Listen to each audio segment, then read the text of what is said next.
오늘 말씀은 고린도전서입니다. 고린도전서 7장 1절에서 7절 말씀입니다.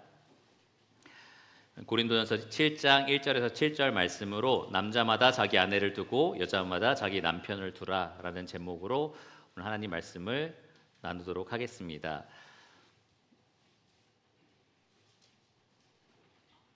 오늘 본문 말씀 1절을 보시면 7장 1절의 시작이 이렇게 됩니다. 너희가 쓴 문제에 대하여 말하면, 이 문구 때문에 우리가 알 수 있는 것은 그동안 바울이 들었던 소식, 너희 가운데 분열이 있다고 하더라, 너희 가운데 근친상간이 있다고 하더라, 창녀와 몸을 합친 사람이 있다더라, 이런 이야기를 들은 것에 대해서 바울이 이제 복음적인 처방을 내렸다면, 이제는 그들이 쓴 문제에 대해서, 그러니까 고린도 교회 성도들이 이것에 대해서는 어떻게 할까요? 라고 질문했던 거에 대해서 바울이 서면으로 이제 대답할 것을 예고합니다. 7장 1절에도 이 말씀이 있고요. 7장 25절을 보시면 처녀에 대하여는 이렇게 이야기가 됩니다. 그러니까 처녀에 대해서 그들이 물어본 게 있는 거죠. 또 8장 1절을 보시면 우상의 제물에 대하여는 이렇게 이야기가 됩니다. 그러니까 하나하나 그들이 물어봤던 주제를 꺼내서 지금 대답을 하고 있다라고 보시면 됩니다. 12장 1절에서는 신령한 것에 관하여는 이라고 시작이 되고요. 16장 1절에서는 그들이 물어봤던 또 다른 질문에 대해서 이제 답변을 합니다. 하나하나 이제 질문에 대해서 바울이 답변을 내려주는 겁니다. 아마도 이 편지가 고린도 교회 성도였던 스데바나 부드나고 그 다음에 아가이고를 통해서 전달이 됐을 거예요. 그래서 바울이 그 편지를 보고 이들이 질문한 것들에 대해서 하나하나 답변을 하는 겁니다. 특별히 7장에서는 바울이 결혼에 관하여 답변을 합니다. 그래서 여러분 성경책 중에 7장 위에 소제목이 적혀있는 성경이 있을 거예요. 결혼에 대하여 이르다라고 되어 있습니다. 고린도 교회 성도들이 물어봤던 질문, 결혼에 관련된 질문에 바울이 답변하는 내용이 오늘 본문에 담겨 있습니다. 그런데 제가 이제 1절부터 7절까지 바울이 첫 번째로 대답했던 내용을 읽어 드릴 텐데요. 이 내용을 가만히 들어보시면서 바울이 결혼에 관하여 어떤 관점을 가지고 있는지 한번 잘 생각해 보시기 바랍니다. 제가 한번 본문을 읽겠습니다. 고린도전서 7장 1절입니다. 너희가 쓴 문제에 대하여 말하면 남자가 여자를 가까이 아니함이 좋으나 음행을 피하기 위하여 남자마다 자기 아내를 두고 여자마다 자기 남편을 두라. 남편은 그 아내에 대한 의무를 다하고 아내도 그 남편에게 그렇게 할지라. 아내는 자기 몸을 주장하지 못하고 오직 그 남편이 하며 남편도 그와 같이 자기 몸을 주장하지 못하고 오직 그 아내가 하나니 서로 분방하지 말라. 다만 기도할 틈을 얻기 위하여 합의상 얼마 동안은 하되 다시 합하라. 이는 너희가 절제 못함으로 말미암아 사탄이 너희를 시험하지 못하게 하려 함이라. 그러나 내가 이 말을 함은 허락이요 명령은 아니니라. 나는 모든 사람이 나와 같기를 원하노라. 그러나 각각 하나님께 받은 자기의 은사가 있으니 이 사람은 이러하고 저 사람은 저러하니라.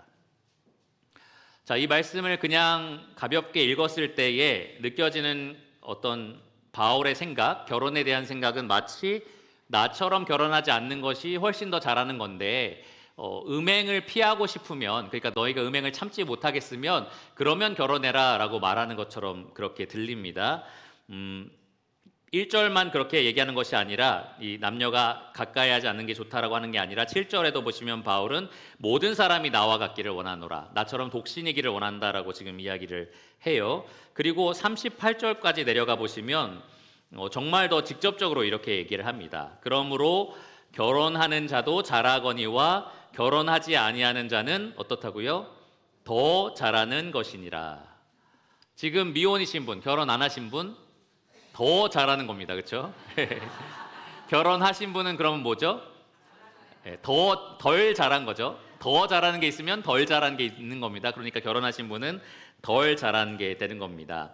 바울은 자기처럼 독신으로 살면서 하나님 영광을 위해서 사는 것이 가장 아름답고 좋은 거다라고 얘기하면서 마치 결혼한 사람에 대해서는 너희는 음행을 참지 못하니까 결혼한 거야 라고 얘기한 것 같아요. 차선책을 너희는 선택한 거고 나는 가장 최상위 것을 선택한 거다라고 말하는 것처럼 들립니다. 특별히 여기 말씀의 9절, 8절부터 볼게요. 8절과 9절을 보시면 7장 8절과 9절입니다.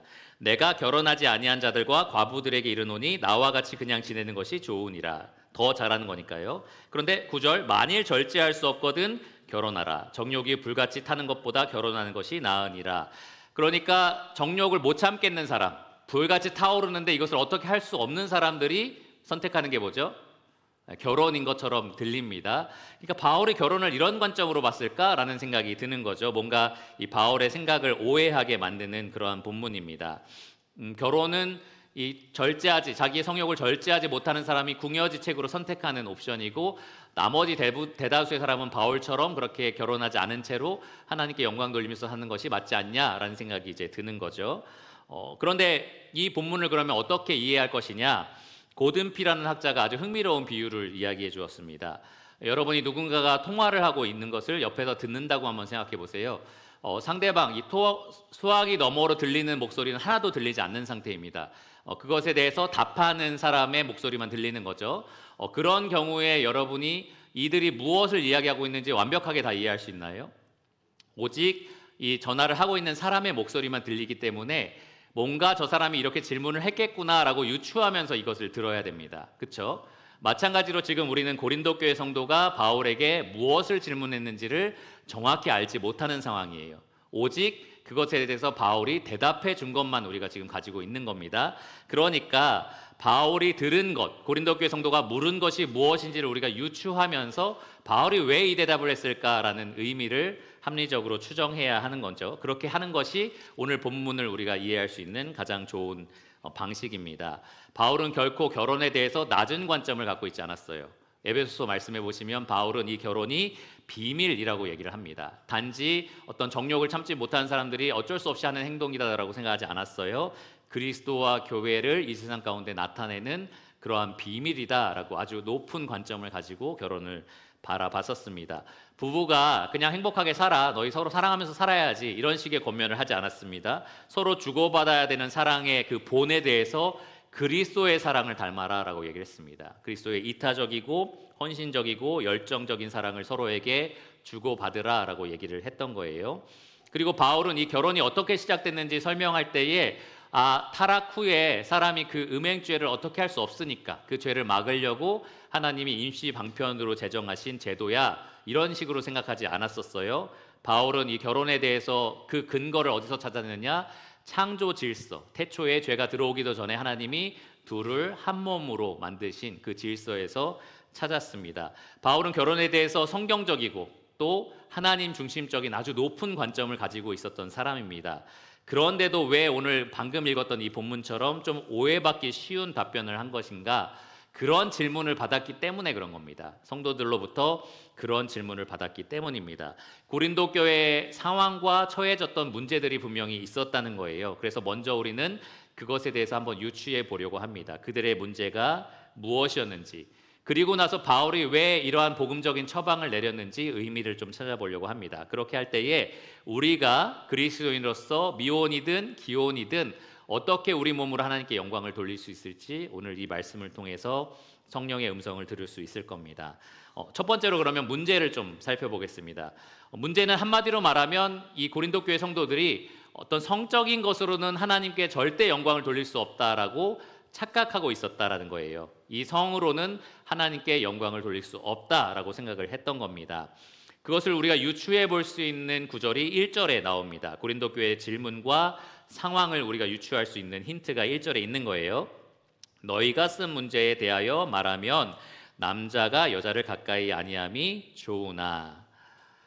이 말씀은 많은 영어 성경에서 올바르게 인용이 되어 있는데요. 바르게 번역이 되어 있는데 남자가 여자를 가까이 아니함이 좋으나를 고린도 교회 성도들이 이 바울에게 물어봤던 질문으로 인용하는, 그래서 따옴표로 인용하는 방식으로 영어 성경에 번역이 되어 있습니다. 한국말로 다시 번역을 하면 이와 같아요. 너희가 쓴 문제, 즉 남자가 여자를 가까이 아니함이 좋지 않나요? 라는 질문에 내가 답변한다면 이렇게 이제 번역을 할 수 있는 겁니다. 그러니까 고린도 교회 성도들이 궁금해했던 거죠. 남자가 여자가 서로 가까이 하지 않는 것이 더 거룩한 거 아닌가요? 더 좋은 거 아닌가요? 라고 바울에게 이제 질문을 했던 겁니다. 특별히 1절에 가까이 하다라는 것은 이 원래 의미가 접촉하다, 만지다라는 뜻을 가지고 있어요. 그러니까 그냥 정말로 이렇게 가까이 대한다라는 것이 아니라 성적인 관계를 의미합니다. 완곡한 표현이에요. 룻이 보아스에게 가까이 가는 장면, 그래서 그런 것들에 오해받지 않게 하려고 할 때에 표현됐던 방식이 똑같이 이 단어였습니다. 그러니까 남자와 여자가 성적으로 가까이 하는 것, 성적인 관계를 맺는 것이 좋지 않다라는 생각이 고린도 교회 성도들 안에 있었던 겁니다. 그러니까 여러분, 지난번에 우리가 살펴본 것처럼 고린도 교회 이 성적인 것에 대한 어떤 생각들이 양극단으로 잘못되어 있었다라는 것을 우리가 알 수 있어요. 첫 번째로는 지난번에 바울이 이야기했던 것처럼 음행하는 것에 그들이 노출되어 있었습니다. 우리의 성은 우리의 자유 아닌가? 우리의 몸은 우리가 주인이 아닌가라는 생각으로 마음껏 죄를 지었던 거예요. 우리 영혼은 거듭났기 때문에 내 몸으로 어떤 죄를 지어도 나는 상관없어 라는 생각이 이 성도들 가운데 있었습니다. 그러다 보니까 창녀와 몸을 섞는 일이 있었고 음행하는 일이 있었습니다. 그래서 바울이 몸은 그리스도의 몸값으로 산 것이니까 너희 마음대로 할 것이 아니라 하나님의 영광을 위해서 사용해야 된다라고 이 교정을 했었습니다. 그런데 반대 극단도 있었던 거예요. 우리의 몸으로 더 이상 이런 부정한 일, 그러니까 성관계를 맺는 이러한 일들은 절대 하면 안 된다라는 생각이 이들 가운데 있었던 겁니다. 이 일 자체가 부정한 거다라고 생각을 했던 거고요. 그러니까 이 일은 최대한 멀리하고 하지 않는 것이 맞아라는 생각이 있었던 겁니다. 어느 정도로 이르렀냐 하면 아직 결혼하지 않은 성도들이 결혼은 그러니까 하지 않는 게 맞아라고 생각을 했던 거예요. 이런 부정한 일에 끼어들고 싶지 않으니 차라리 결혼하지 않는 게 맞다라는 생각이 그들 가운데 있었던 거고요. 심지어 결혼한 사람들도 부부관계를 회피하게 되는 겁니다. 나는 거듭났고 이제 거룩한 성전이 되었으니 이 아내와 성관계를 맺는 것 혹은 남편과 성관계를 맺는 것은 부정한 일이야. 내 몸으로 그런 일을 할 수 없어 라는 생각들을 이 성도들이 했던 겁니다. 이것을 우리가 금욕주의라고도 합니다. 철저하게 그러한 욕구들을 말라버리게 해서 하나님께 더 거룩하게 될 수 있다라는 생각을 이들이 가지고 있었던 겁니다. 그래서 바울에게 물어본 거예요. 남녀가 그러한 관계를 맺지 않는 것이 맞지 않나요? 그게 더 거룩한 거 아닌가요? 하나님 더 기뻐하지 않으시나요? 라는 식으로 질문을 했던 거예요. 그런데 이어지는 말씀 2절부터 7절까지를 보시면 바울은 그것에 대해서 반대하는 말을 합니다. 2절을 보시면 남자마다 자기 아내를 두고 여자마다 자기 남편을 두라. 결혼하라는 거죠. 왜냐? 음행을 피하기 위해서 그렇게 하라는 겁니다. 금욕하려고 결혼하지 않고 억지로 참다가 결국에는 음행죄에 빠지니 그럴 바에는 차라리 결혼한 것이 맞다라고 얘기를 하는 겁니다. 그럴 위험이 고린도 교회 안에 있었다는 거죠. 이 결혼하지 않은 남녀가 그러한 생각들을 가지고 있었고 음행죄에 빠질 위험이 다분했던 겁니다. 바울은 3절에서 5절까지 결혼한 부부에 대해서도 말을 해요. 결혼했지만 나는 하나님께 거룩한 행실을 바치기 위해서 부부관계를 안 할 겁니다 라는 생각을 가진 성도들이 있었던 거예요. 그러니까 3절에 아니다, 이것은 남편이 아내에 대한 의무고 아내가 남편에 대한 의무다라고 설명을 하고요. 4절에서는 네 몸을 네가 주장할 수 있는 게 아니라 배우자가 주장하는 거다라고도 얘기를 합니다. 5절에서는 분방하지 말고 이런 이유로만 너희가 그런 관계를 잠깐 멈출 수 있다라는 식으로 지금 제안을 하는 겁니다. 이러한 내용들을 볼 때 충분히 고린도 교회 성도들이 이 생각에 빠져 있었다라는 것을 우리가 유추할 수 있어요.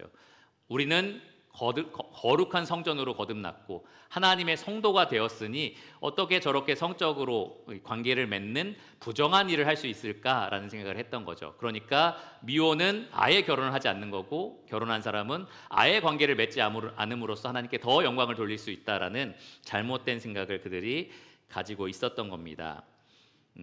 바울은 첫 번째로 그러한 쾌락주의에 대해서 분명한 교정을 했고요. 이번에는 이 금욕주의에 대해서 복음으로 올바른 처방을 내립니다. 성으로 하나님께 영광을 돌릴 수 없다?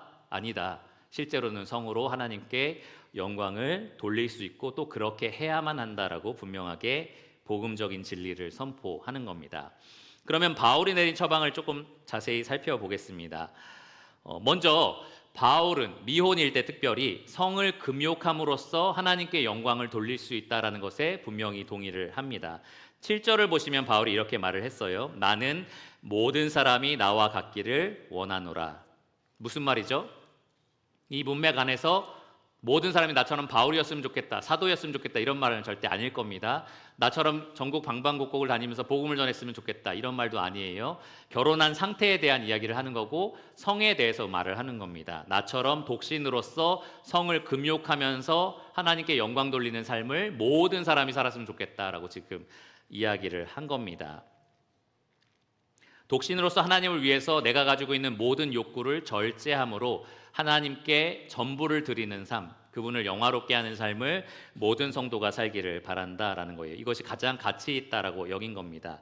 그래서 아까 제가 읽었던 38절 말씀처럼 결혼하는 사람도 잘하지만 결혼하지 않는 사람은 더 잘한다라는 표현을 쓰는 거예요. 왜 더 잘하는 겁니까? 여러분 주변에 회사 믿지 않는 어떤 선배들이 결혼 안 하는 게 더 잘하는 거야 라는 그 똑같은 의미인가요? 절대 아니죠. 그런 의미가 절대 아닙니다. 32절에서 34절까지 우리가 그 이유를 찾아볼 수 있습니다. 32절에서 34절입니다. 제가 읽겠습니다. 너희가 염려 없기를 원하노라. 장가가지 않은 자는 주의 일을 염려하여 어찌하여 주를 기쁘시게 할까 하되 장가간 자는 세상 일을 염려하여 어찌하여의 아내를 기쁘게 할까 하여 마음이 갈라지며 시집가지 않은 자와 처녀는 주의 일을 염려하여 몸과 영을 다 거룩하게 하려 하되 시집간 자는 세상 일을 염려하여 어찌하여야 남편을 기쁘게 할까 하느니라. 그러니까 남편과 아내 이야기를 앞뒤로 지금 집어넣고 있는데요. 가운데 아주 중요한 이야기가 나옵니다. 뭐냐 하면 34절 초반에 나오는 마음이 갈라지며입니다. 마음이 갈라지며. 그러니까 결혼을 하면 마음이 갈라질 수밖에 없다는 거예요. 하나님을 기쁘시게 하고 싶은 마음도 있지만 아내를 기쁘게 하고 싶은 마음 혹은 남편을 기쁘게 하고 싶은 마음도 같이 있다는 거죠. 그런데 결혼을 안 한 사람은 어떻게 할 수 있습니까? 오직 내 마음을 혹은 내 몸을 하나님을 어떻게 기쁘시게 할 수 있을까? 이것만 생각할 수 있다는 겁니다. 이것에 헌신할 수 있다는 거예요. 그러니까 그런 의미에서 독신이 더 잘하는 거다라고 지금 바울이 말을 한 겁니다. 결혼을 했다면 아내를 사랑하고 남편을 사랑하는 것으로 하나님께 영광을 돌릴 수 있어요. 그것도 잘하는 겁니다. 그런데 결혼하지 않은 사람은 어떤 면에서 잘하는 거냐? 자기의 온 몸과 마음과 시간과 자원과 모든 삶을 다 하나님을 기쁘시기 위한 삶으로 그렇게 바칠 수 있다는 면에서 잘하는 겁니다.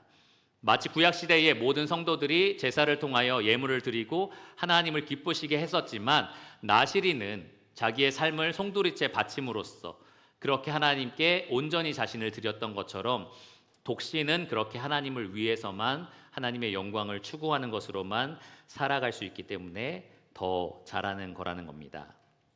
최상의 예배를 독신으로서는 드릴 수 있다라는 거죠. 그런데 모든 사람이 이렇게 살 수 있는 건 아니에요. 모든 사람이 바울처럼 이렇게 살 수 있는 것은 아닙니다. 7절에 보시면 바울이 그래서 이렇게 말을 해요. 나는 모든 사람이 나와 같기를 원하노라. 그러나 각각 하나님께 받은 자기의 은사가 있으니 이 사람은 이러하고 저 사람은 저러하니라. 자, 여러분, 은사라는 것은 내가 열심히 추구하면 얻어낼 수 있는 어떤 능력인가요? 아닙니다. 하나님이 선물로 주시는 겁니다. 은혜로 우리에게 주어지는 겁니다. 그러니까 바울처럼 독신으로 자기 온 삶을 하나님께 드릴 수 있는 것도 내가 열심히 계획하고 노력하고 그렇게 살아야겠다라고 해서 할 수 있는 게 아니고요. 하나님이 그렇게 부르셔야 그렇게 사는 겁니다. 너는 독신으로서 네 삶을 나에게 바쳐라 라고 부르신 사람만 그렇게 살 수 있는 겁니다.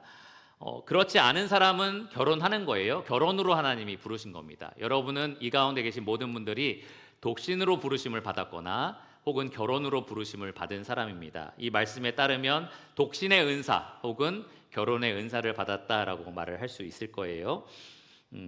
그런데 내가 지금 현재 독신이다라고 해서 청년들 중에 그런 사람들 있어요. 저는 독신의 은사를 받은 건가요? 이렇게 이제 물어보는 사람이 있는데 그것은 하나님께서 나에게 그렇게 부르심을 주셨을 때 그렇게 할 수 있는 거다라는 거예요. 단지 내가 결혼하지 않은 상태라고 해서 그 은사가 있는 것은 아닙니다. 그 은사가 주어진 사람은 정말 몸과 마음과 영혼과 목숨과 뜻을 다해서 내 모든 삶을 하나님께 그렇게 드릴 수 있는 그러한 사람들입니다. 예수님은 결혼의 아주 견고한 관계를 설명하시면서 이 부분에 대해서 분명히 말씀하셨어요. 마태복음 19장 11절과 12절입니다. 조금 적나라한 표현이 사용되었지만 아주 합당한 말씀이라고 생각합니다. 이렇게 말씀하셨어요. 사람마다 이 말을 받지 못하고 오직 타고난 자라야 할지니라. 태어날 때부터 이것을 하나님 주신다는 거예요. 타고나게 주신다는 겁니다. 어머니의 태로부터 된 고자도 있고 사람이 만든 고자도 있고 천국을 위하여 스스로 된 고자도 있도다. 그러니까 날 때부터 어떤 질병이라든지 아니면 자기 스스로 생긴 문제에 의해서 결혼하지 않는 사람도 있는 겁니다. 그리고 어떤 사람은 남에 의해서 그렇게 고자가 된 사람도 있어요. 과거에 어떤 무력으로 노예가 된 사람들이 내시가 되거나 그런 일이 있었죠. 내가 원해서가 아니라 남에 의해서 그렇게 되는 겁니다. 그런데 지금 예수님이 말씀하신 세 번째 항목이 바울이 말한 바로 그 은사예요. 천국을 위하여 스스로 된 고자. 나 스스로 그렇게 결심했다라는 것이 아니라 하나님께서 그를 그렇게 부르셨기 때문에 스스로 그런 삶을 선택한 겁니다. 하나님이 천국을 위하여, 천국 복음을 위하여 이러한 삶을 살게 하신 겁니다. 사도 바울이 정확하게 그 예시가 되겠죠. 하나님께서 부르셔서 주와 복음을 위해서 땅 끝까지 증인이 되라라고 말씀을 하셨고요. 독신이 되어서 자기의 온 삶을 하나님께 바치는 그러한 삶을 살았습니다. 바울은 이런 삶을 모든 성도가 살았으면 좋겠다라고 하지만 모든 사람이 이렇게 살 수 있다라고 말하진 않았어요. 하나님께 이러한 은사를 받은 사람, 이러한 부르심을 받은 사람만이 이렇게 살 수 있다라고 이야기를 합니다. 목적은 하나죠. 나의 모든 삶을 다하여 하나님께 영광을 돌리기 위한 독신입니다. 요즘에는 기독교 안에서도 비혼주의자가 발견된다라고 얘기를 해요. 저는 결혼을 안 할 겁니다. 그런데 성경이 말하는 비혼은 딱 한 가지의 경우밖에 없습니다. 바로 오늘 본문에 나오는 비혼이에요. 주와 복음을 위해서 내 모든 삶을 바치겠다라고 결심하는 하나님의 부르심을 받은 비혼밖에는 없다라는 거예요. 그 외에 그 다른 어떤 비혼도 성경이 지지하지 않는 비혼이다라는 겁니다. 물론 결혼하고 싶으나 아직 결혼하지 않은 상태가 될 수는 있어요. 예전에 윌리엄 맥도날드라는 할아버지는 아마 꽤 나이가 많이 드셨는데도 왜 혼자 계속해서 이렇게 주님을 위해서 살고 결혼하지 않으세요? 라고 물어봤을 때 나는 아직 결혼을 안 한 것뿐입니다 라고 얘기를 했다고 해요. 그렇게 살아가는 겁니다. 만약에 지금까지 허락하지 않으신다면 그렇게 허락하실 때까지 기다리는 삶을 살 수는 있습니다. 그러나 내가 스스로 결심해서 나는 비혼주의자로 살겠다라는 것은 기독교 안에서는 오직 이 부르심밖에 없다는 거예요. 주와 영광을 위해서 내 모든 삶을 바치겠습니다라는 그 비혼밖에는 없습니다. 대부분의 성도는 이러한 독신의 은사를 받지는 않았어요. 어떻게 알 수 있습니까? 여러분이 독신의 은사를 받지 않았다는 거 어떻게 알 수 있습니까? 하나님의 이러한 부르심을 받지 않았다라는 게 첫 번째고요. 두 번째는 끊임없이 음행의 죄의 유혹을 받고 있다라는 겁니다. 끊임없이 음행의 죄의 유혹을 받고 있고요. 여러분의 몸으로 하나님께 전심으로 영광을 돌리고 싶은데 그 성적인 욕구 때문에 그렇게 할 수 없는, 넘어지고 또 죄를 짓고 이런 일들이 계속해서 발생한다라는 겁니다. 그래서 바울은 2절에 너희가 음행을 피하기 위하여 남자마다 자기 아내를 두고 여자마다 자기 남편을 두라라고 말을 합니다. 한마디로 말하면 결혼하라라고 지금 말을 하는 겁니다.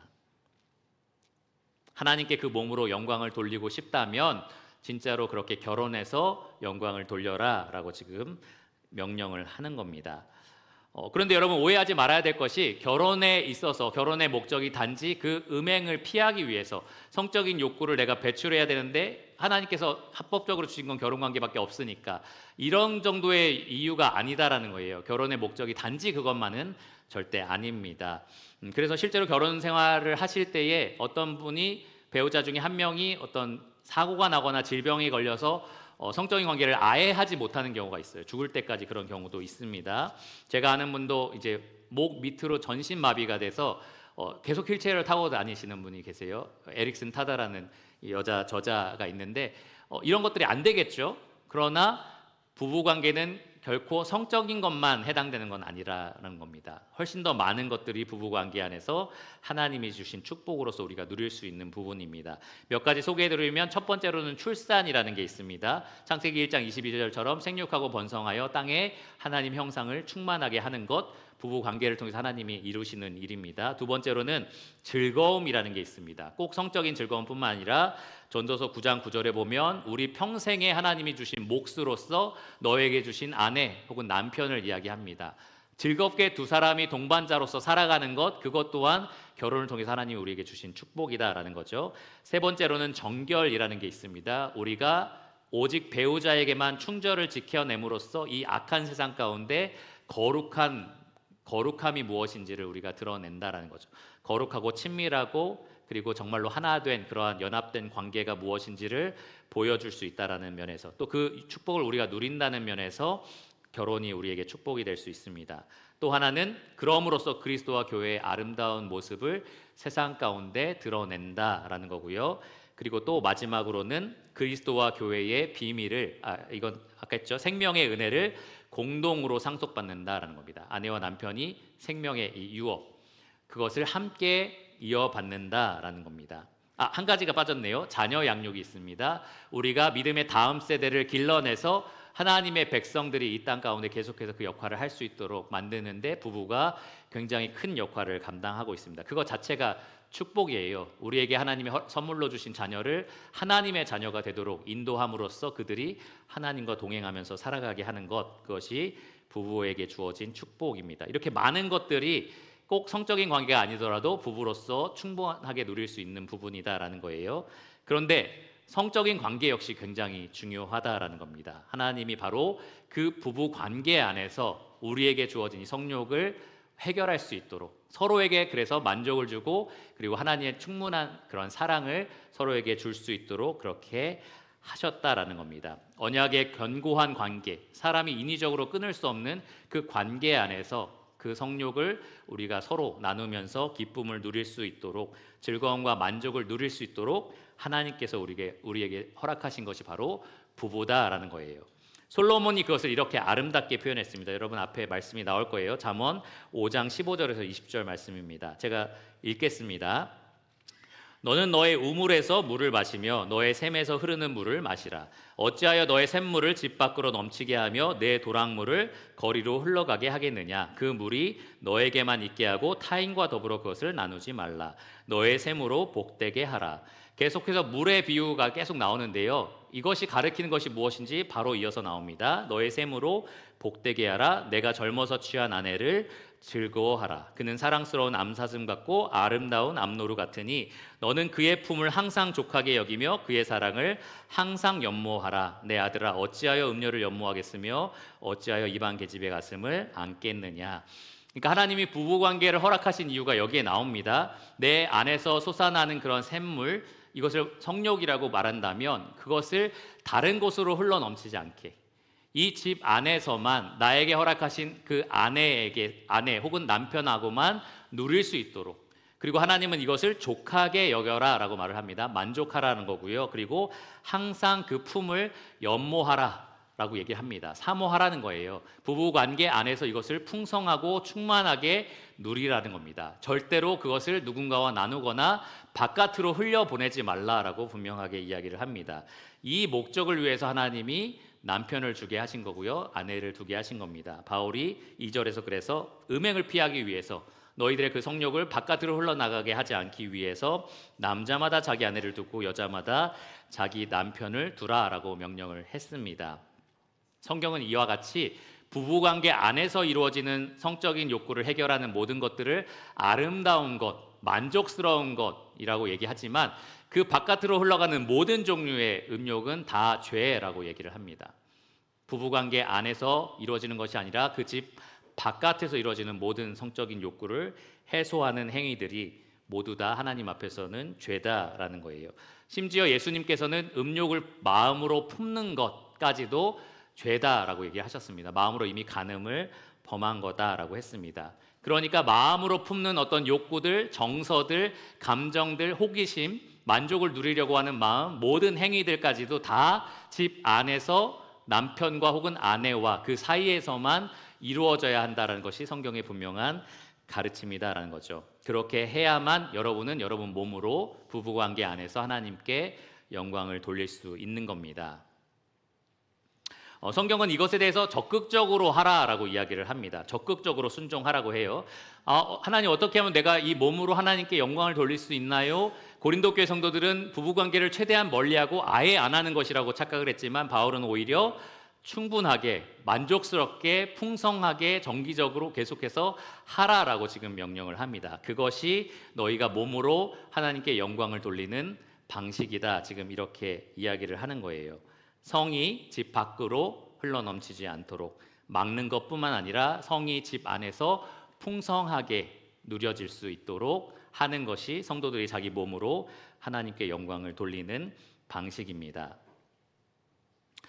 어떤 부부들은 그렇게 이야기하더라고요. 결혼한 지 뭐 10몇 년이 지났고요. 그리고 이제 자식도 많이 낳고 기르고 이제 가족이 됐어요. 그래서 별로 성적인 관계를 맺고 싶지가 않습니다. 뭐 이런 얘기를 하더라고요. 가족끼리인데 뭐 이런 얘기도 하는 사람도 있어요. 가족끼리 뽀뽀할 수 없잖아요. 뭐 이렇게 이제 얘기하는 분도 계세요.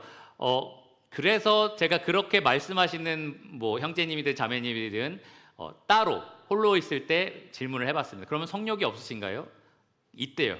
성욕은 아직 여전히 살아있다고 합니다. 강력하게 살아있대요. 근데 그것을 다만 집 안에서 누리고 싶지 않은 거죠. 그게 이게 바른 겁니까? 그렇지 않죠. 이 말씀에 따르면 정반대로 하려고 하는 겁니다. 집 밖으로 흘러가는 것은 그냥 내버려 두는 거고요. 계속해서 넘쳐 흐르는 거고요. 집 안에 있는 것은 점점 말라지게 만드는 겁니다. 정확하게 반대로 해야 되는 거예요. 집 안에서는 계속해서 풍족하게 넘치도록 우리가 그렇게 나눠야 되는 거고요. 집 밖에서는 절대로 새어나오지 않도록 막는 것이 그리스도인이 우리 몸을 통해서 하나님께 영광을 돌리는 방식입니다. 지난주죠. 제가 졸업한 그 학교의 강해 설교 학과장, 강해 설교라는 그 과의 학과장이었던 목사님이 세계적인 설교가고요. 그리고 교회 안에서도 많은 영향력을 끼쳤고, 저도 그 학교에 있을 때뿐만 아니라 컨퍼런스에 갈 때마다 그분의 아주 강력한 설교를 통해서 많이 깨우침을 받았는데, 학교에서도 그만두게 됐고 맡고 있는 그 교회에서도 해임됐어요. 이유는 어떤 여성과 그 부적절한 관계가 있었기 때문이다라고 이제 밝혔습니다. 그래서 그분의 회개를 위해서 또 회복을 위해서 많이 기도해 달라라고 하고 저도 기도를 했는데요. 그렇게 엄청나게 영향을 끼친 사람, 그리고 그 가르침이 너무나 명확하고 너무나 분명했던 그 사람이 단 한 번의 그 성적인 범죄로 인해서 모든 것에서 다 내려와야 되는 상황이 굉장히 보기가 슬프더라고요. 안타까웠습니다. 그 사람이 썼던 모든 책들을 다 치워버리고 도서관에서 다 꺼내버리고 뭐 추천 목록이라고 했던 웹사이트 안에 있는 책들도 다 제거를 하고 그 사람이 일했던 뭐 교회든 기관이든 어디든 그 사람의 이름들을 다 빼는 과정들을 보면서 이 죄가 정말 한 사람을 완전히 멸망으로 이끌어가는구나라는 생각이 들었습니다. 회개하면 하나님 앞에 죄 씻음을 받고 천국에 가는 것에 문제가 없겠죠. 그러나 그 성범죄에 대한, 그분이 성범죄인지 알 수 없지만 어쨌든 그 죄에 대한 결과물은 고스란히 그 사람이 당하게 된다는 거예요. 그리고 저뿐만 아니라 모든 그 사람을 통해서 말씀으로 위로받았던 사람, 격려받았던 사람, 또 구원받았던 사람들조차 그것을 바라보면서 그럼 내가 믿는 것은 맞나? 저 사람이 저것을 가르칠 때 어떤 마음으로 한 거지? 저 사람도 저렇게 넘어진다면 나는 어떨까? 이런 식으로 믿음을 흔드는 일들이 이제 일어나는 겁니다. 그래서 성적인 죄가 집 바깥으로 흘러나가는 것은 정말로 그 사람뿐만 아니라 그 사람이 사랑하는 모든 사람들을 다 파멸로 몰아붙이는 그러한 죄가 됩니다. 정말로 결과적으로 큰 손실을 가져온다라는 거예요. 많은 범죄가 있지만 특별히 이런 성적인 범죄는 그만큼 파괴적인 영향을 가져다 줍니다. 저도 안심하면 안 되고요. 여기 계신 성도님들도 절대로 안심할 수 없습니다. 아까 말씀드린 것처럼 결혼한 지 오래됐고 자녀도 낳았고 이제 괜찮지 않나? 이 나이가 됐는데 내가 뭐라고 생각할 수 있지만 제가 말씀드린 그분은 73세입니다. 그러니까 나이랑 상관없어요. 우리는 여전히 성적인 유혹과 싸우고 있고요. 한 번만 양보하면 그 죄에 빠질 수가 있고 그 이후로는 바로 그 결과물을 고스란히 받게 된다라는 겁니다. 하나님이 그것을 보호하기 위해서 우리에게 허락하신 것이 바로 부부라는 거예요. 남편과 아내다라는 겁니다. 한 번은 이 형제님들과 함께 이 남자가 믿는 거짓말 이 책에 대해서 같이 공부를 했었는데 성에 대한 것을 그때 특별히 다루는 시간이었습니다. 그 저자가 아주 흥미로운 이야기를 했어요. 왜 하나님은 우리에게 이렇게 폭발력 넘치는 성욕을 주셨을까? 특별히 남자들은 그런 걸 많이 느낍니다.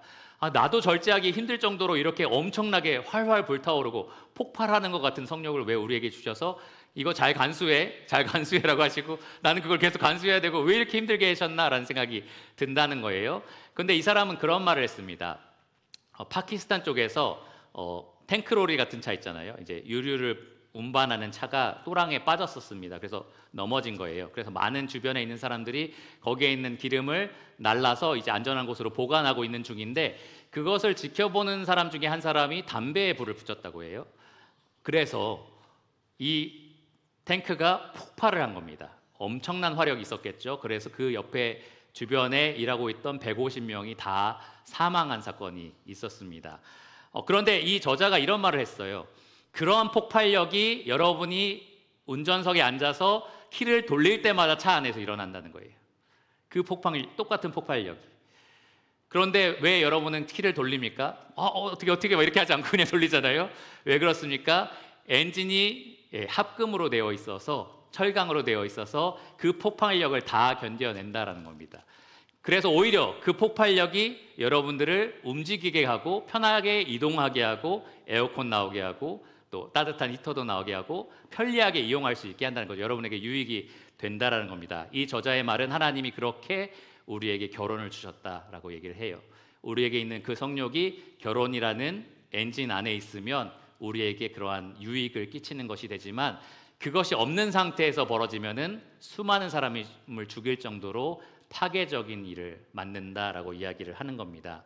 그래서 바울은 지금 이어서 3절부터 5절까지 계속해서 부부 관계를 맺으라라고 적극적으로 권장을 합니다. 이 엔진 안에서, 이 합금 안에서, 결혼이라는 그 관계 안에서 이것을 풍성히 누릴수록 바깥으로 흘러나가는 것이 없기 때문에 그렇습니다. 세 가지 이유를 제시하는데, 첫 번째로는 3절에 성관계가 남편과 아내의 의무다라고 이야기를 했습니다. 남편은 그 아내에 대한 의무를 다하고 아내도 그 남편에게 그렇게 할지라. 그러니까 남편에게 의무는 무엇이냐? 아내를 성적으로 만족시키는 거예요. 그리고 아내의 의무는 무엇이냐? 남편을 성적으로 만족시키는 겁니다. 여기서 의무로 번역된 단어는 법적 용어입니다. 타인에게 실제로 빚진 금액을 말해요. 그것을 지속적으로 갚아 나가는 것을 의미합니다. 그러니까 여러분 어떻게 생각하셔야 되냐면, 내가 아내를 지금 만족시키지 못하고 있는 것은 아닌가? 내가 갚아야 될 빚이 있지 않은가? 이 정도까지 생각을 해야 된다는 거죠. 그만큼 의무적으로 생각해야 된다는 겁니다. 반대로 아내도 마찬가지죠. 내가 남편을 그만큼 만족시키지 못한다면 그만큼의 의무가 나에게 있다. 그 빚을 내가 갚을 의무가 있다라고 여러분 생각을 하셔야 됩니다. 여러분 근데 반대로 여기시면 안 돼요. 이 배우자에게 당신 빚 갚을 때 된 것 같은데, 다시 이제 빚을 갚을 때가 된 것 같은데, 이렇게 하라고 지금 주어진 말씀이 아닙니다. 내가 상대방을 만족시킬 것인가에 대한 질문이지, 상대방이 나에게 빚을 갚아야 된다라고 촉구하라고 지금 이 명령을 준 게 아니에요. 성경의 모든 서로에 대한 명령은 내가 지키라고 주어진 명령입니다. 내가 그렇게 하는 거예요. 서로에게 그렇게 할 때에 이게 이루어지지, 서로 너가 나에게 의무를 다해야 되는 거 아니야? 라고 하면 싸움만 벌어집니다. 내가 그렇게 하고 있는지를 생각해 보라라는 거고요. 우리가 주목해야 될 것은 이것이 거의 빚을 갚는 것처럼 의무적으로 우리가 반드시 해야 되는 일이다라는 겁니다. 두 번째, 바울이 자기 몸을 자기가 주장할 수 없다라고 얘기합니다. 그러면서 배우자에게 주장할 권리가 있다라고까지 얘기를 해요. 4절을 보시면, 아내는 자기 몸을 주장하지 못하고 오직 그 남편이 하며, 남편도 그와 같이 자기 몸을 주장하지 못하고 오직 그 아내가 하나니. 이 전반부 말씀은 이 성도들이 듣기에 아무 무리가 없었을 거예요. 그 당시 문화나 환경을 생각해 보면 아내는 우리의 소유물이고, 그러니까 그 몸에 대해서 내가 이렇게 해라 저렇게 해라 충분히 할 수 있지. 남편들이 그렇게 생각을 했을 겁니다. 성적인 영역에서도 마찬가지죠. 그런데 반대도 마찬가지다라고 바울이 지금 엄청난 이야기를 하고 있어요. 아내도 마찬가지다. 남편이 자기 몸을 주장하지 못하고 아내가 주장한다라는 말을 합니다. 이 당시 시대나 문화를 생각할 때 정말 나올 수 없는 말들이에요. 근데 그 근거가 어디에 있느냐? 복음에 있는 겁니다. 복음 안에서 그리스도 안에 남자나 여자나 다 하나다라고 선언을 하잖아요. 이 복음이 바로 이렇게 선언할 수 있고 주장할 수 있는 근거가 되는 겁니다. 남편, 아내 모두 다 내 몸은 내 것이니까, 나는 하나님을 위해서 거룩하게 내 몸을 드리고 싶으니까 당신과는 관계를 맺지 않겠어 라고 말할 수 있는 권리가 없다는 거예요. 그 권리는 배우자에게 있다라고 지금 분명하게 이야기를 합니다. 그런데 이것이 몸을 나누는 사랑뿐만 아니라 모든 사랑의 특징이라는 것을 여러분 꼭 기억하셔야 됩니다. 사랑은 주는 거예요. 사랑은 그 사람에게 필요한 것들을 채워주는 겁니다. 말로 채워주고, 태도로 채워주고, 정서적인 부분을 채워주고, 또 여기에 말하고 있는 것처럼 성관계적인 필요도 채워주는 겁니다. 내가 상대방의 필요를 채워주는 것. 그래서 상대방이 원한다면, 주장한다면 그 주장을 내가 따라주는 것. 그것이 사랑의 본질이고요. 성관계에서도 마찬가지다라는 겁니다. 이것도 여러분 거꾸로 뒤집어서 적용하시면 안 돼요. 너의 몸을 주장할 권리가 나한테 있어. 그러니까 내가 말하는 대로 해. 이거는 이제 성경을 완전히 거꾸로 적용하는 겁니다. 그렇게 해서는 안 되고요. 반대로 나의 몸을 주장할 권리가 당신에게 있는데 당신은 어떻게 내가 몸을 통해서 당신을 사랑해 주기를 원하나요? 이런 식으로 물어보시고 또 채워주셔야 되는 겁니다. 여기까지 보시면 바울이 굉장히 이 부분을 강조한다는 걸 알 수 있어요. 부부끼리 충분히 이것을 나눠야 된다라고 하면서 방해되는 어떤 생각들을 다 지금 제거하고 있습니다. 그리고 세 번째 보시면 이들이 자주 이용했던 어떤 이유들에 대해서도 지금 문제 제기를 합니다. 분방하는 거였죠. 5절을 보시면 서로 분방하지 말라라는 명령을 내립니다. 분방이라는 말은 여러분 잘 아시다시피 방을 나눠서 있는 거예요. 그러니까 격리한다, 뭐 각방 쓴다라고도 할 수 있겠죠. 그런데 이 말의 원어의 의미는 속여 빼앗다라는 의미를 가지고 있습니다. 굉장히 독특하죠. 다른 구절에서는 다 속이다, 빼앗다 이런 의미를 가지고 있는데 여기에서는 분방하다라고 번역이 됐습니다. 그런데 앞서 제가 말씀드린 걸 생각해 보면 이것이 속여 빼앗다하고 굉장히 의미가 부합한다라고 여러분 알 수 있습니다. 나는 아내에게 채워줄 의무가 있고 또 아내는 남편에게 채워줄 의무가 있는데 합당하지 않은 이유로 속여서 그 의무를 다하지 않는 것이기 때문에 그래요.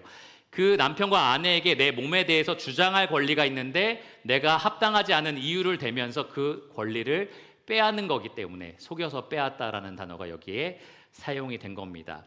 분방하다라는 말은 어떤 합당하지 않은 이유를 대면서 그렇게 성관계를 회피하는 것을 가리킵니다. 바울은 그렇게 하지 말라라고 분명하게 명령을 하고 있어요. 그런데 이 몇 가지 조건을 충족시키면 해도 된다라고 허락하는 부분이 이어서 나옵니다. 네 가지 조건이 있는데 첫 번째, 기도할 틈을 얻기 위하여. 기도할 틈을 얻기 위하여. 그러니까 간곡하게 기도해야 될 상황인 거죠. 이 기도가 너무 급하고 그리고 위중한 거기 때문에 내가 금욕해야 되는 상황이 된 겁니다. 성경에 보면 금식 기도가 많이 나와요. 왜 이 식욕을 끊어버리고 기도를 하죠?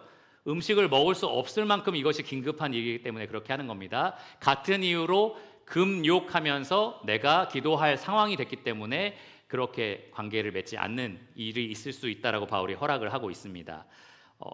그러니까 아무렇지 않은 이유면 안 돼요. 그냥 나 기도할 게 있어. 이렇게 하면 안 된다는 거죠. 정말 그런 상황이어야 된다라고 지금 얘기하는 거예요. 두 번째는 합의상이라고 얘기를 합니다. 한 사람만 원한다고 해서 할 수 있는 게 아니라는 거죠. 두 사람 모두가 그렇게 하기로 합의가 되어야만 할 수 있는 겁니다. 그리고 세 번째로는 얼마 동안은 하라라고 얘기합니다. 그러니까 며칠 정도의 기간이라고 이야기를 해요. 이 문자적으로 해석을 하면 며칠 정도의 기간.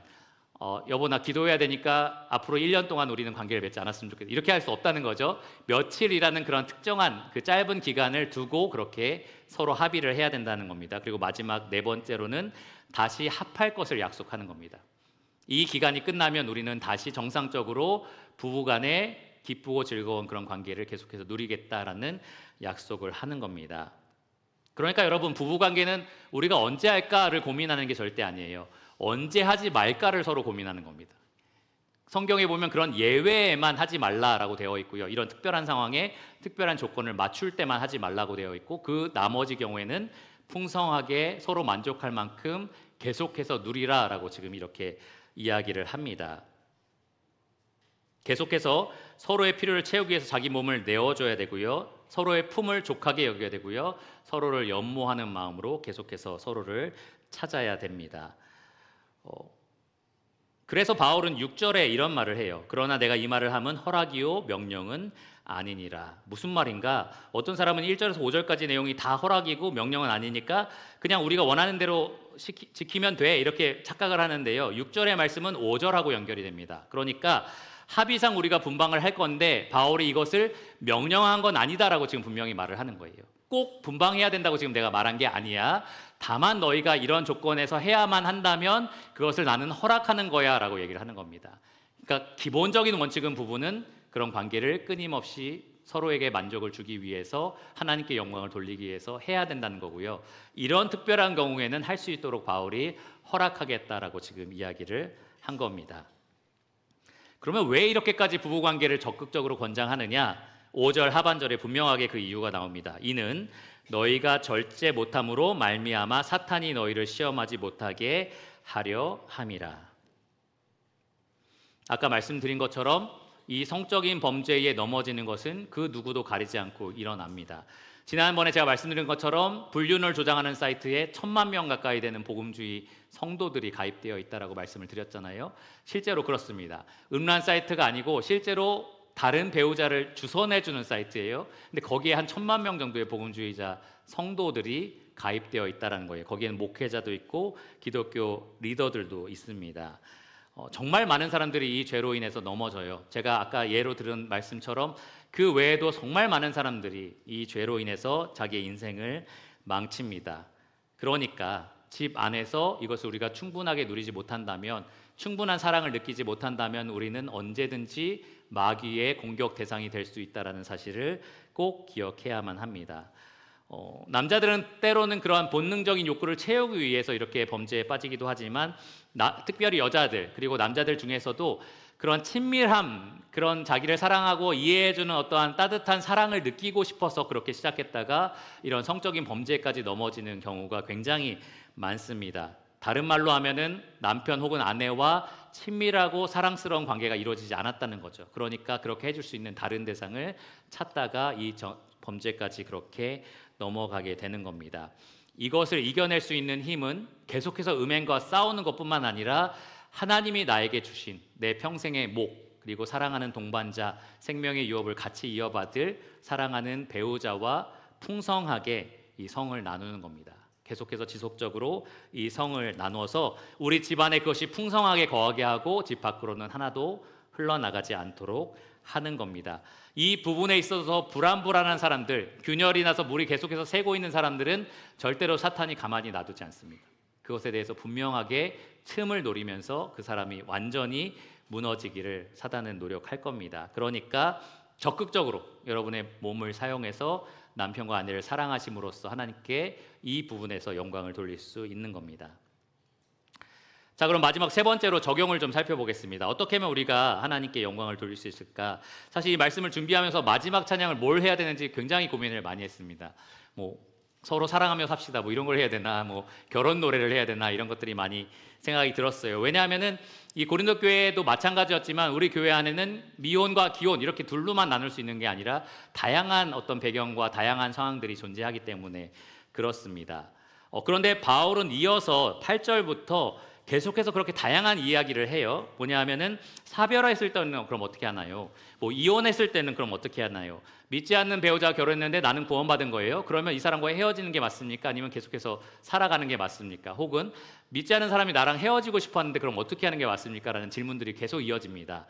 그러한 모든 경우에 대해서 바울이 구체적으로 복음적으로 답을 하는데 종합하면 딱 한마디로 이렇게 얘기할 수 있습니다. 고린도서 6장 20절의 말씀인데 그런즉 너희 몸으로 하나님께 영광을 돌리라입니다. 어떤 상황, 어떤 배경에 있든지 미혼이든지 기혼이든지 여러분의 지금 상태가 어떻든지 그 몸으로 하나님께 영광을 돌리게 하는 일, 그게 그리스도인이 해야 할 일이다라는 거예요. 그래서 두 가지로 나눠서 좀 설명을 드리겠습니다. 지금 현재 여러분이 결혼하지 않은 상태라면, 청년이거나 아니면은 어떤 이유로 혼자 있는 상태라면, 그러면 여러분 이 기회를 독신의 은사를 받은 사람처럼 그렇게 살아가시기를 바랍니다. 내가 지금 이 주어진 기회, 하나님이 혹시 결혼하게 하실 수도 있고요, 혹은 이렇게 계속 살아가게 하실 수도 있습니다. 그런데 이 때를 언제 주시는 거예요? 언제까지 기다려야 되는 거예요? 이렇게 불평불만하거나 원망하거나 혹은 염려하거나 그렇게 살아가지 마시고요. 어쩌면 임시적으로 주어진, 일시적으로 주어진 그 때를 정말 몸과 마음을 다해서 오직 갈라지지 않는 마음으로 하나님께 영광을 돌리겠습니다라는 마음으로 그렇게 살아가시기를 바랍니다. 그러면 정말 하나님께서 여러분을 계속해서 그렇게 살아가도록 부르실 수도 있고요.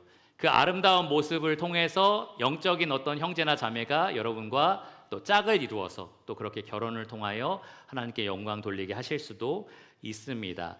지금 그 상태에 있을 때에 할 수 있는 최선을 다해서 하나님께 영광을 돌리는 것이 우리 그리스도인들이 해야 할 일이다라는 거예요. 여러분 아직 결혼하지 않은 청년들, 저도 청년 때 하나님께 많이 원망했거든요. 하나님 지금 휴거되면 안 됩니다.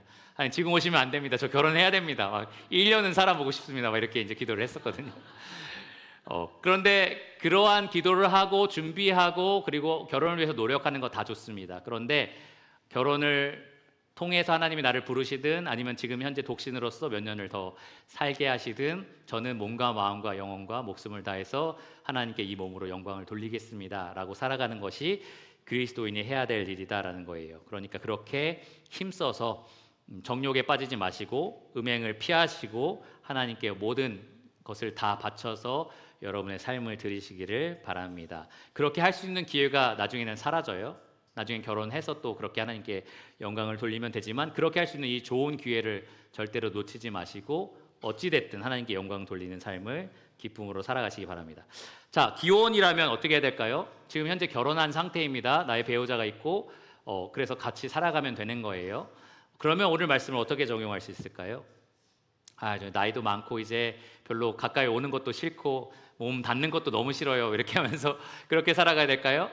아니죠. 그러면 안 됩니다. 서로 물어봐야 되는 거예요. 서로 지금 만족하고 있는지, 서로 혹시 서로 채워주지 못해서 이런 죄의 유혹에 빠져 있지는 않은지, 죄의 유혹과 싸우고 있지는 않은지. 이러한 문제가 어느 날 갑자기 무슨 사고처럼 이루어지는 게 아닙니다. 계속 그 욕구가 충족되지 않고 유혹에 노출되면서 결과적으로 그렇게 빠져 들어가는 거예요. 그러니까 여러분 부부끼리 계속해서 대화하면서 이 부분에 대해서 부족함이 없도록 서로 충만하게 채워지도록 계속해서 노력하셔야 됩니다. 그렇게 여러분 몸을 사용하는 것이 하나님께 영광을 돌리는 길이다라는 것을 반드시 기억하셔야 됩니다. 요즘에는 인터넷이라든지 개인 스마트폰 같은 기계로 나의 성적인 호기심이라든지 욕구를 채울 수 있는 그런 잘못된 방식들 그리고 기회들이 굉장히 많습니다. 그런데 정신은 바짝 차리셔야 돼요. 그런 것들이 서서히 여러분들을 느슨하게 만들고 여러분이 가지고 있는 그 물을 바깥으로 계속해서 보냄으로써 결과적으로는 다 무너지게 할 수 있다는 걸 여러분 꼭 기억하셔야 됩니다. 모든 성적인 호기심이나 욕구나 만족이나 기쁨, 즐거움이 오직 여러분의 배우자에게만 흘러가야 한다는 것을 반드시 기억하셔야 됩니다. 여러분의 남편, 아내의 품을 항상 족하게 여기시기를 바랍니다. 요즘 어떤 배우가 너무 멋있더라 이렇게 생각하지 마시고요. 내 남편이 최고로 멋있다, 최고로 잘생겼다, 배 나오고 다 했지만 그래도 최대한 잘생겼다, 멋있다라고 좀 생각을 해주시기 바라고요. 나의 아내가 정말 내가 가장 사랑하고 가장 찾기를 원하는 대상이다라는 생각을 반드시 품으시기를 바랍니다. 요즘 고린도전서를 통해서 계속 이 디테일한 아주 삶의 일상적인 얘기들이 나오는데요. 이것이 절대 복음과 관련 없는 일이 아니다라는 것을 여러분 꼭 기억하셔야 돼요. 복음의 지혜와 능력은 여러분의 부부 관계, 여러분의 침실이라는 아주 개인적인 공간에서도 풍성하게 나타나야 된다라는 겁니다. 그리고 독신 마찬가지로 이 컴퓨터 앞에 있을 때, 스마트폰 앞에 혼자 있을 때 내가 하는 모든 것이 복음과 관련되어 있다는 것을 여러분 꼭 기억하시기를 바랍니다. 마지막으로 한 가지 예시만 드리고 좀 말씀을 마치려고 하는데요. 최근에 제가 어떤 시사고발 프로그램을 봤는데 요즘 맨날 시사고발 프로그램 얘기하는 것 같아요. 근데 어쩔 수 없습니다. 좋아해요. 근데 한 남자 이야기가 나왔어요. 한 남자 이야기가 나왔는데 이제 그 여자친구를 해외에서 만납니다. 파병을 가서 이제 바깥에서 군 생활을 하고 있었는데 해외 유학원 이 5살 연상 여자친구를 만나게 된 거예요. 한눈에 반했답니다. 2년을 사귀었어요. 근데 2년 후에 여자친구가 뇌졸중으로 뇌출혈로 쓰러지게 돼서 전신마비가 왔습니다. 그래서 눈을 깜빡하는 것과 얼굴 표정 외에는 아무것도 할 수 없는 상태가 됐어요. 2년 연애하고 나서 그런 일이 벌어졌을 때 보통 남자는 어떻게 해야 될까요? 해야 될까요가 아니라 어떻게 보통 하나요? 결혼한 것도 아니잖아요. 그렇죠? 그 부모에게 평생 책임지라고 맡기고 자기 인생을 찾는 게 맞습니다. 그러니까 이 남자의 부모님도 눈물을 흘리면서 네가 그렇게 해야 되지 않겠니라고 막 울고 막 그랬어요. 남자의 그 부모님이. 근데 결국 이 남자는 그런 일을 선택하지 않습니다. 그래서 이 여자 옆에서 머리도 깎아주고 세수도 시켜주고 목욕도 시켜주고 원하는 음식도 다 죽으로밖에 못 먹거든요. 피자 맛죽 무슨 맛죽 만들어가지고 계속 원하는 것들을 만들어주고요. 여자의 꿈이 소설가였거든요. 그러니까 소설가가 자기가 되어주겠다, 너의 꿈을 내가 이루어주겠다 하면서 이제 신문 기사를 쓰는 기자가 됩니다. 이 소설가가 되기 위한 과정이라고 생각을 했던 거예요. 그러면서 10년째 지금 그렇게 살고 있다라는 내용이 그 방송에 나왔어요. 그러면서 이 여자에게 이 남자가 바라는 건 하나입니다. 나만을 계속해서 지금처럼 사랑해달라. 그 그걸 보면서 제가 느꼈습니다. 이 남자의 사랑은 도대체 어디서 발견할 수 있는 사랑인가? 나는 모든 걸 다 나에게 해줄 수 있는 아내가 옆에 있는데 내가 이만큼 사랑을 하고 있나? 라는 반성도 하나 됐고요. 또 하나는 우리가 주님께 받은 사랑이 이거다라는 생각이 들었습니다. 주님 없이는 아무것도 할 수 없는 존재, 나를 떠나서 너희가 아무것도 할 수 없다라고 하셨죠.